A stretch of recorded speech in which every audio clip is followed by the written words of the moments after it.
What is up, Who Dat Nation, and welcome inside the Straight Up Saints podcast presented by Boot Crew Media and Hornitos Tequila, the official sponsor of Boot Crew Media. And this is going to be the first and hopefully not the last, and I'm pretty sure it's not going to be the last victory recap podcast. And everyone, including probably some of your favorite analysts on TV, whether it's NFL Network, ESPN, I don't care where you're listening into, they probably told you that the Saints were going to get blown out. They probably said it's not enough. They don't have the firepower. Aaron Rodgers is coming into town. It's going to be too much. They evacuated from Louisiana. They'd give you a bunch of reasons why the Packers were going to beat the Saints. And guess what? That didn't happen. Not only did that not happen, we talked about a blowout. It was the other way around. The Saints absolutely beat the living crap out of the Packers. I have no better way to put it. I'm not going to be gentle about it. That's what we saw, was an absolute beatdown by the New Orleans Saints, and we'll break down a bunch of stuff. I see a lot of you guys just following in here, and obviously if you have any type of questions, comments, jokes, throw them up. I'll get them on the screen, and we'll all have a good time here enjoying this Saints' first victory of the season. And you just can't help. I know we don't want to overreact to a week one win, but it was literally a dominant win over what a lot of people are calling maybe the class of the NFC, maybe a Super Bowl favorite, and maybe the Packers might end up being that. But today, they absolutely weren't, and I think this was a nice reminder for anyone who thought the Saints would just roll over and kind of just fall away just because Drew Brees is not in town. Well, think again. That's not how this team is going to roll. It was a really, really, really exciting performance from the Saints, top to bottom. We're going to break everything down about the play, about the injuries, because there are some concerns on that regard. I'm not going to get into next week because we have a whole week to cover the Panthers and talk about what's going to go on for week 2. Right now, though, we're going to stick to the Saints, the Packers, because what a fun game that was. And let's just start off with the man of the hour, Jameis Winston, who, look, a lot of people are going to say it wasn't the best of performance. And yeah, I'm sure in terms of explosiveness, maybe we thought we might have seen a little bit more of Jameis Winston. But you know what we saw today from Jameis Winston? We saw maturity. We saw a guy who was taking what the defense gave him. We saw a guy who was willing to take the check down. We saw a guy who looked pretty damn nimble on his feet, 6 carries for 37 yards. I think Jameis Winston looks in fantastic shape. He really does look in the best shape of his life, in my opinion. I thought he balled out. I named him the Hornitos Tequila Player of the Game for Boot Crew Media, and I don't know who I was going to give it to because so many guys played well, but the man had only one more incompletion than touchdown passes. So I thought he balled out, and everything went well for the Saints, even when he threw a pick. That got called back, and I'll talk about that in a little bit because I know Troy Aikman was sitting here bitching around about that call, and I couldn't stand it. It was ridiculous, but it really, really was just a flat-out incredible performance. And to that point, Jameis was the first quarterback ever to have 5 touchdown passes in a single game with under 150 passing yards. It was just absolutely incredible. It really was something to see. And I was thrilled for him because this is a guy who was the laughing stock a couple of years ago. Now you're looking at it and you're saying, who knows? Maybe the Saints can figure it out. I know it's just one game, but he was impressive. And he wasn't the only guy impressive on offense. There were so many to choose from. I thought Alvin Kamara had sneakily one of his best games. I mean, he had 20 carries for 80-plus yards. He had the touchdown early in that game. And just the movement. I know Packers defensive players are sick of seeing 41 every year. They just can't handle him. It was another great performance by him. And I thought the Saints did a good job of realizing when they got up ahead, maybe don't give him all those carries. Why waste 41's energy and some touches you can use down the road when you're blowing him out? So I thought that was a great job by the Saints with the way they used Alvin Kamara. And I thought we had finally a way to show the national media that Juwan Johnson's legit, because a lot of us Saints fans spent the last couple of weeks talking about Juwan Johnson and what he could kind of do in this offense. And a lot of it was some hype. The other side of it was optimism. And of course, there's the third side. It's just being a realist that Sean Payton takes a wide receiver and maybe he's a little too slow for the wide receiver position, but then he's fast for the tight end position and he's athletic. Both touchdown grabs, incredible. Look, the second one, he was wide open, but it wasn't that great of a throw. He just made a great adjustment on the ball. And the first touchdown pass that he caught, that one got me out of my seat. There wasn't many times in this game where I got out of my seat because I'm trying to be more reserved while watching these games and just be calm. But that one got me out of my seat. I was just absolutely jumping for joy on that one. That was just an amazing touchdown pass by Jameis, who was getting hit on the throw, and an amazing catch by Juwan Johnson. So I thought he had his breakout performance. So the offense did what it needed to do. But a lot of the reason why they did what they needed to do is because the defense absolutely put their stamp on the game. Absolutely just dominated a Packers offense that, let's just face it, they kind of look like they were going to waltz into week 1, take care of business, and we know that didn't happen. And you bring it up here on the screen, and I have to mention it. There is no play in this game that swung momentum more than Paulson Adebo's incredible interception in the second half. Now, I know the catch might not have looked flashy. I know it might not have been the best interception you're going to see in your life, but the timing when the Packers are driving down the field, and it's only 17-3 at the time. They're in the red zone. A touchdown there makes it a one-possession game. Pressure on Aaron Rodgers, which the D-line was relentless throughout the game, and I'll talk about them in a second. And Paulson Adebo comes up with the pick and returns it for about a 20, 30-yard gain, gets them out of range there, and the Saints just really never looked back. That was it. From that moment on, the game really was over. The Saints had control the whole time, but that Paulson Adebo pick just put the stamp on this matchup, and you thought, okay, this is it. The Saints are going to win this game, and that was just a great showing for a guy who I tweeted in the first quarter, and this wasn't some type of revelation, so I don't want to take credit for this, but I tweeted around the first quarter, I said Paulson Adebo belongs in the NFL. And the reason I said that was because every time he got tested, he had a response. And that's really important because the cornerback position is so much about being able to respond to adversity because you're going to get picked on throughout the course of the game. There's going to be moments where Rodgers gets the best of you, but how do you respond? I think intercepting Aaron Rodgers in the red zone when the game is close is a pretty great response by Paulson Adebo. So I was just thrilled with the way he played. And the funny part is we spent this entire week talking about, oh man, Ken Crawley's injured. Marshawn Lattimore's a little banged up. Bradley Roby can't play until next week. And Paulson Adebo comes out here and owns the scene in his first NFL game. And now all of a sudden you go from thinking we don't have enough corners to I think we're doing just fine at the position when Roby's back, when Lattimore's 100%, when Crawley gets into the mix. All of a sudden the defense, who we had concerns about, we got in abundance, whether it's a linebacker position, whether it's a cornerback position. This defense is really deep. And if they're going to go far, I think it's going to be because of this unit in terms of this team as a playoff caliber opponent. Now, I know that's way down the road, but that's how impressed I was with this team in terms of the depth. And they did this again, like I said, without Roby, without Crawley, without David Onyemata, your best defensive tackle suspended for the first 6 games. It looked like that didn't even matter because the Packers weren't doing anything. Doesn't matter if it was on the ground. Doesn't matter if it's receiving. I have Aaron Jones in fantasy, folks. He had 9 rushing yards. I have never been more happy in my life to have one of my fantasy players have 9 rushing yards in a game. I was just that thrilled with the way this defense played. And how about a guy who I told you guys about, and I got a little bit of shit from it on Twitter, and a lot of people were saying I wasn't sure if this was going to happen. I don't know. I think you're hyping him up too much. But Marcus freaking Davenport, a man who you guys call 2 firsts, a man who you call something about anime, someone called him Mr. Pokemon. I've heard so many, nicknames about him that I don't really like. Some of them make me chuckle, though, I'll have to admit. Now, he did get hurt in this game, and his status is a little unknown at this time. I hope it's nothing serious because he balled out. And he set the tone very, very early with a huge stop on a run play and a huge sack on Aaron Rodgers, and he just looked laser focused. And this was a guy who I said was going to have a breakout game. I don't want to necessarily say he did live up to expectations because it's not like he had a Chandler Jones 5-sack game today. But man, he played really well, and he did a good job of showing that what he did in training camp was no fluke. And how about Cam Jordan? If I had a list of people who asked me if Cam Jordan's washed, I would be sitting there for about 5 hours like Chris Jericho on Raw 5 years ago. But now, after week 1, I'm starting to think that Cam Jordan's looking pretty damn good. He was keeping up stride for stride with Aaron Rodgers anytime he got out of the pocket. And Aaron Rodgers is no slouch, athletically speaking. He's a very gifted quarterback with his legs as well. Obviously, you know what we could do with his arm, but he could scramble.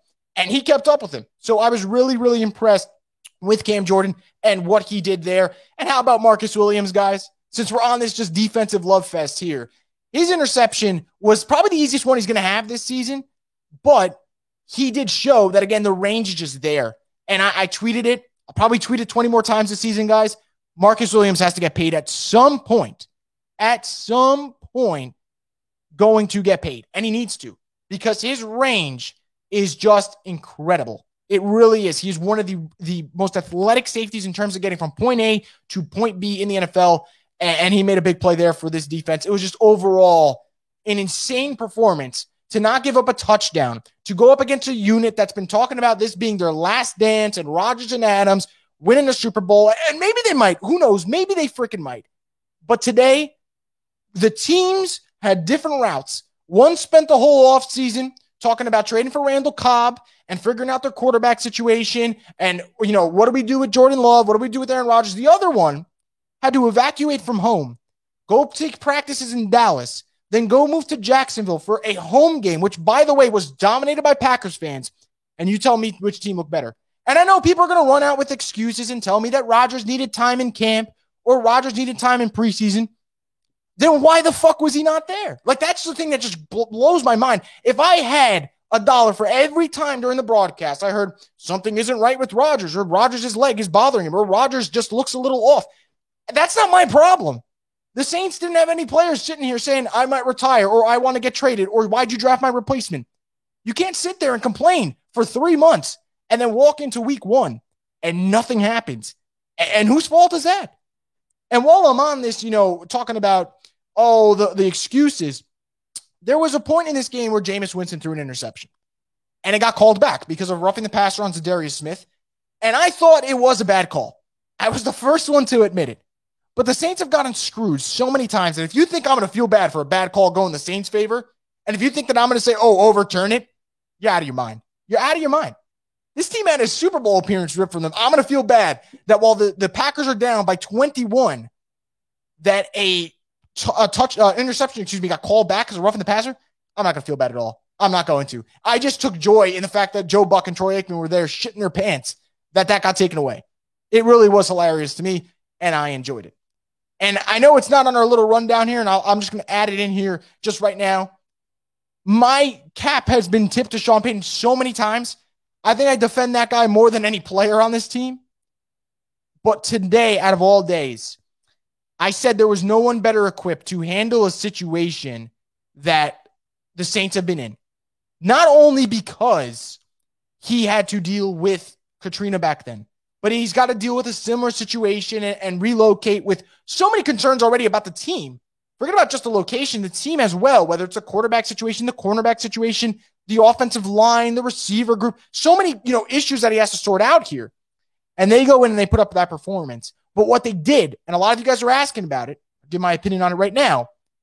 What they were able to do late in the game showed me that they mean business.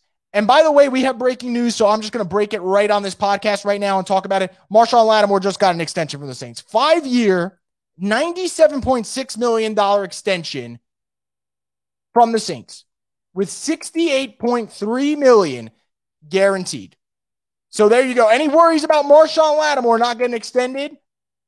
It just happened. And I'll talk about that in a little bit. We could break it down on the Straight Up Saints podcast since we're live right here. And that, again, just a great Sunday gets even better. I'm actually at a loss for words right now, honestly, because you get a great win. Lattimore balls out with injuries, and then he gets paid. Just unbelievable Sunday. I didn't think this was going to happen, folks. Not the extension. I thought the extension was going to happen. But I am just thrilled to see the extension and the Saints win over the Packers the way they did. It was literally phenomenal. I'll get some of your comments up here in a second. Just want to make sure I get that tweet up. That was just, it's incredible. I'm glad you guys think he's worth every dollar, because I know there are some things with Lattimore that people don't like, and a lot of it has to do with the urgency and not, not always having his head in the game. But man, when he's on, he's on. And I don't want to hear anything about how he can't keep up with the best of the best, because Davante Adams was locked up today. And sure, Aaron Rodgers played like crap, and the O-line wasn't that good. And there's other reasons why Davante Adams didn't play well. But a lot of it has to do with Lattimore playing extremely well. So when he does that, and there was already talk about it going into the game that he was going to get paid, to just show them again, this is what you're paying for, I love it. And I'm going to say it again because I've said it a lot of times before. It's one thing to draft particularly well, which the Saints did in 2017 with one of the best draft classes you've ever seen in your life. To back it up and extend these folks on top of it and keep Ramczyk and keep Kamara and keep Lattimore. And who knows, maybe keep Marcus Williams. You never know. That's a possibility. And I'm sure the Saints would love to keep 43. That is huge. That is absolutely huge, because how many times have us Saints fans heard, well, with the cap, they could lose him. They don't have the cap space. I don't want to hear it anymore. I don't, because the Saints time and time again continue to prove folks wrong. So that is great news. You have the Lattimore extension, obviously, that happened. Now I want to go back to the game for a little bit, because it wasn't all sunshines and rainbows, although it mostly was. You have an injury to McCoy. Lattimore does get shaken up, but considering the Saints just locked that extension up, I think they're feeling pretty fine about 23. I don't think there would be, them rushing to sign this deal if Lattimore is like seriously banged up. So I'm not going to even worry about Lattimore, folks. But it's McCoy and Davenport both leave the game. I don't even think people realize Derek McCoy left the game. That's how dominant the Saints O-line was. They lose their Pro Bowl caliber center, who I think is going to have a great year, assuming he gets back on the field and is healthy. And now they reshuffle the O-line. Ruiz is playing center. Throckmorton comes in. Don't miss a beat. And Davenport's a concern because we are sick of the injuries, obviously. But Tanoh Kpassagnon played great. Carl Granderson played great. A lot of us, including myself, were really, really worried about the depth of this team. Was it going to work out? Does this team have enough depth? And I know it's just week one, so I'm not going to sit here and overreact to it. But there were some guys that came in today that people did not expect to have a huge impact, and man, they balled out. Throckmorton being one of them. Juwan Johnson being another. Like I said before, you had Kpassagnon being, balling out as well. There were guys on this team that are showing maybe the concerns about the depth were a little over-exaggerated. And if that's true, then that bodes well for the Saints. Because the Saints, for the last couple of years, it wasn't about being the most talented team, which they were one of the most talented teams. It was about being the most deep team. So it's the next man up mentality, which it's pretty clear this team still has that mentality. And I don't know what the future has in store for the Saints, but I know after week one today, I feel way, way better about this team than I did yesterday. But let me just preface that by saying I thought the Saints were a 10-7, at best 11-6 team going into the season. I feel pretty comfortable about what I said after week one, and obviously anything can happen. But this was a game that I thought the Saints would probably lose around 27-24 was my prediction. And now you flip it on its head. So the ceiling's a little bit higher today than it was yesterday, and I love it. So I'm absolutely excited to see what's going to happen. And just looking around the league, guys, I know the Panthers won today, but they didn't look too good. The Falcons look like absolute dog shit, for lack of a better word here. And yeah, the Bucs are good, but we know the Saints can handle the Bucs. We'll see what happens. That would be fun too, obviously. So the talk about the Saints being done, greatly exaggerated. And can I just throw this in here? I'm going to throw it in here. Jameis Winston had 5 touchdown passes with a receiving corpse that's missing Michael freaking Thomas. Like, I think that's just understated throughout all of this. The Saints had 2 of their best players not playing today. 2. Michael Thomas is a top 5 receiver easily. And obviously, David Onyemata is one of the better defensive tackles in the game. I know he's not a household name because people don't read about defensive tackles on a weekly basis, but he is in my opinion, he should be a household name, and he's one of the best defensive tackles. You're missing those. And my God, this team doesn't miss a beat. I'm going to sound crazy. I absolutely am going to look at this team with a different lens. And it's just fun. And the one thing I'll say, and I know Saints fans can't wait for this. I love how people love to play the victim card after they spent a week shit talking the Saints. If you spend a week shit talking the Saints, I could spend my Sunday and my Monday shit talking you back. That's just the way it goes. If you spent the entire week telling me that the Saints were going to lose or the Saints were going to get blown out or it didn't matter where this game was going to get played, clearly it did matter for the Packers, not for the Saints. It didn't matter where they played. They could play on any football field. They would have kicked their ass today. That's just the way it was. So I can't wait to see what Nick Wright has to say and Skip Bayless and all these idiots. And I know people are going to say, don't give them any clicks. I just love to listen to the bullshit that comes out of their mouth. I just can't help myself because it's hilarious because we said don't fuck with this team in the sense that don't overlook them at all. And goddamn, they look damn good. They looked really, really, really good. So, guys, I see a couple of you guys in here right now. Throw me any questions, comments, concerns, jokes. I'm going to get them up on the screen. Let's kind of loosen up the chat, obviously, so you guys don't have to hear me ranting the whole time. So if you guys have any comments, questions, jokes, throw them in here, and we'll talk about it. But obviously, I know you guys are thrilled. This was a fun performance. Jameis Winston, 5 touchdown passes, including an absolute beauty to Deontay Harris, which, by the way, guys, we haven't seen a deep pass in a while. So that was great to see. Today's MVP. So that was tough. So I said before, I gave the Ornitos Tequila Player of the Game, which we do, which Ornitos is the official sponsor of Boo Crew Media's Straight Up Saints podcast. I gave it to Jameis Winston. However, I will say that I thought it could have gone to a lot of players, including Paulson Adebo, potentially Marcus Williams, maybe even Marcus Davenport. Sneaky options. You got to know Kpassagnon, who played really well. I mean, I thought the O-line was fantastic. The fact that I could sit here and I could go through about 10 guys that could have possibly won MVP or today's MVP, that's a good sign for the team. And yeah, Lattimore got paid. Lattimore's got me feeling pretty good. He locked down Davante Adams. The man was doing it with a cast on his hand. He looked like a pro wrestler out there with that shit, and he just balled out. Absolutely balled out. What's going on, man? Yeah, the Deontay Harris touchdown, it absolutely did. So fun story for you guys. When that Deontay Harris touchdown happened, I'm sitting there, and one of my friends, if you guys haven't listened, Darian, he does the South exclusive podcast stuff. He covers the Saints. I'll link his Twitter account later today, so you guys give him a follow. He's calling me, and I pick up the phone. I'm just like, yo, what the hell is going on? Like, I was so hyped, and I had literally no clue what was going on. I don't know if you guys ever seen The Office when Jim Halpert's looking at the camera. He's just going like, what is going on? That was me. I had no clue because it just kept coming and coming and coming. And the Saints were just pouring it on. And I loved it. I loved every minute of it. Yeah, look, Kevin King, I'm glad you brought up Kevin King having NFC champ flashbacks. The Packers, I said this on a podcast, I believe on Thursday. It was a Packers podcast. They were saying to me that the Packers are going to blow out the Saints, and I wasn't having any of it, obviously, because I didn't agree with that notion. I had the Packers winning 27-24, so I was wrong. The Saints proved me wrong. I'm glad. I had it 27-24. They were saying around 40-15. I was like, this is ridiculous. I don't see it happening. And a lot of it told to me, and a lot of reason why I said I think it was going to be close, is I don't think the Packers defense is good. And you could tell me whatever excuse you want that Mike Pettin was there. Well, Mike Pettin's gone. Or you can tell me that the secondary wasn't good. Well, they've reshuffled the secondary. It's just not a good defense at all. And the Saints showed it. Whether it was Juwan Johnson making plays, whether it was Deontay Harris making plays. Marquez Callaway did nothing today, and it didn't matter. And Michael Thomas wasn't playing, and it didn't matter. So I thought this Saints offense kind of proved the Packers defense is not damn good at all. It's pretty bad. And I think that bodes well for the Saints if these teams possibly meet later in the year, which would be quite damn fun. Honestly, call me weird, but I enjoy seeing Rodgers lose more than Tom Brady. Yeah, all right. So you know what? I'm going to say it. I agree with that take. I'm going to agree with that take. I'm going to tell you why I agree with it. At some level, you have to respect Tom Brady. You know why? Because the bastard always wins. So at some point, you have to. But with Aaron Rodgers, he's got the same amount of Super Bowls as Drew Brees, but man, he gets so many excuses. So many excuses. A pass here, a pass there. It's never Aaron Rodgers' fault. It's like he's a 5-year-old kid. It's never his fault.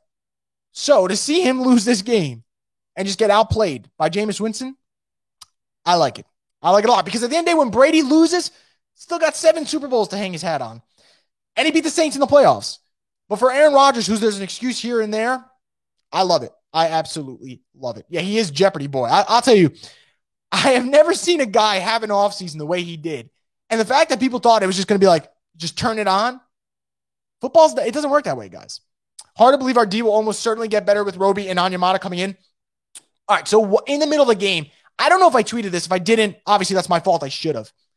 There was a point in this Saints game where I looked at it and I'm like, it blows my mind, but this is a defensive team.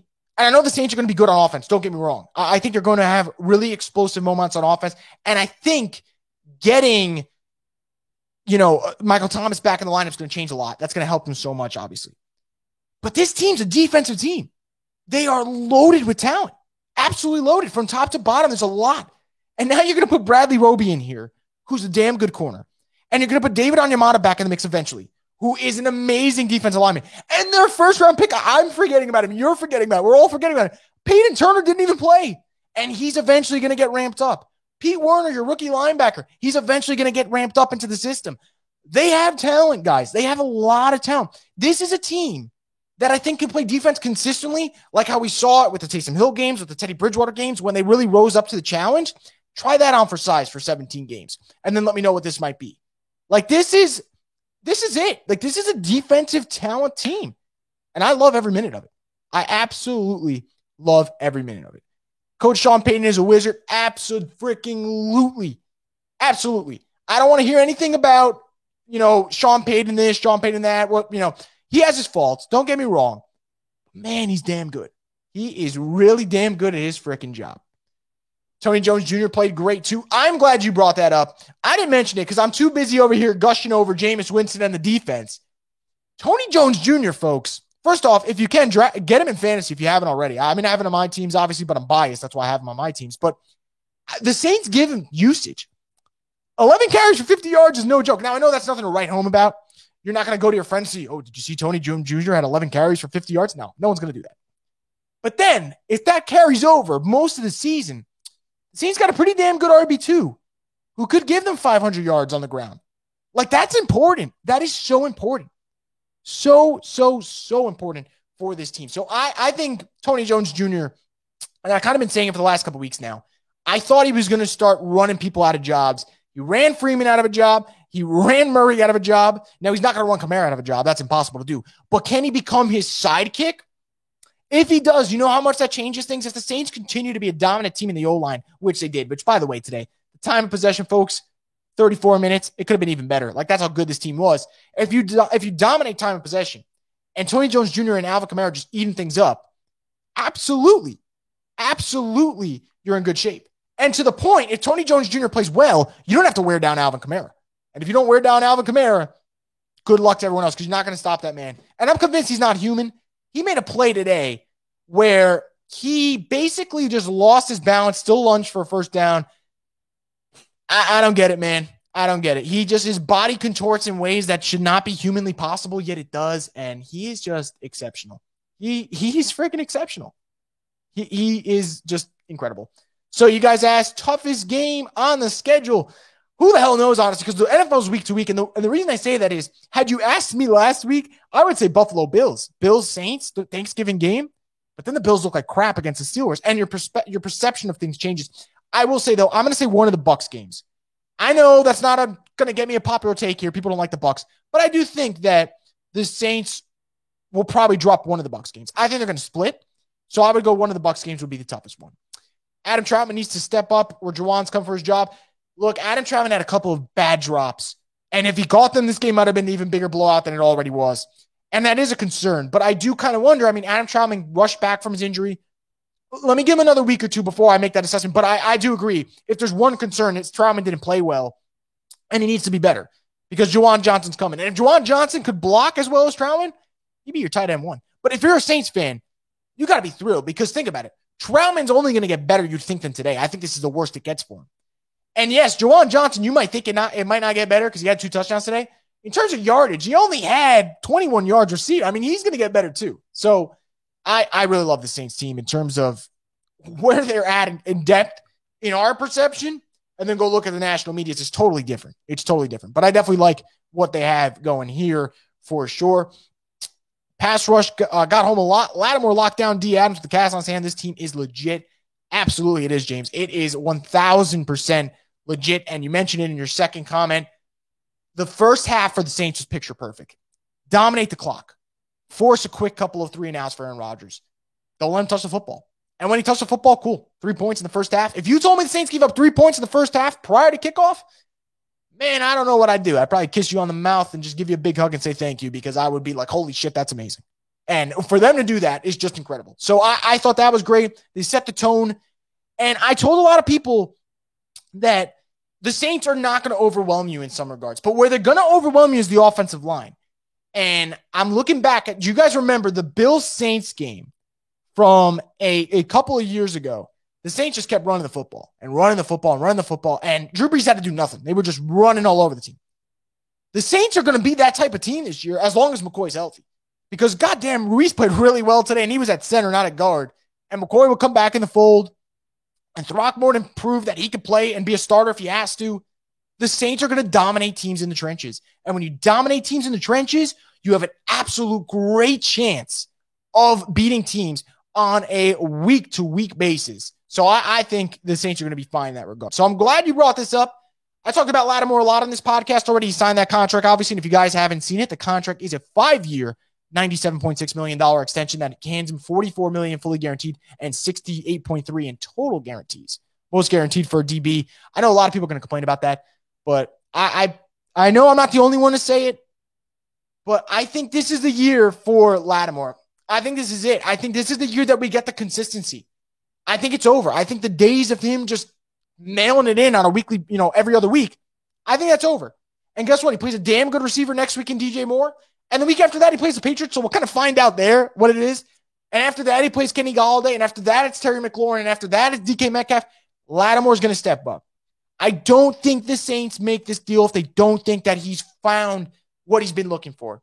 And you know who might have changed that? Chris Richard. Chris Richard, the new DB's coach, is known for his intensity. I would not be surprised if that kind of just changed Lattimore's mentality. And if Lattimore's mentality changed, my God, watch out. Because we know what he can do when he wants to play. He can lock you up. He can lock up Devontae Adams, Amari Cooper, Mike Evans. Obviously, Mike Evans he does every time, regardless of what he wants to do. But he showed it. And if he can do that on a consistent basis, sky is the limit for this Saints team. So I'll take a couple more questions, comments, concerns, and then I'm going to wrap it up. Obviously, I know you guys want to enjoy the rest of your Sunday. Appreciate you guys hopping in here, obviously, to talk Saints football with me. This was just a really, really fun performance of the Saints, 38-3, the worst loss in Aaron Rodgers' career. I might have to get that printed and thrown behind me somewhere. Obviously, I have a crap ton of stuff behind me, but I'll find space to throw up the Saints giving Aaron Rodgers the worst loss of his career. So if you guys have any more questions, comments, concerns, drop them in and I'll get to them. But obviously, as I said before, I thought Jameis showed maturity. I thought this defense looked fantastic. Probably the most dominating defense performance we've seen since that Bucs game last year.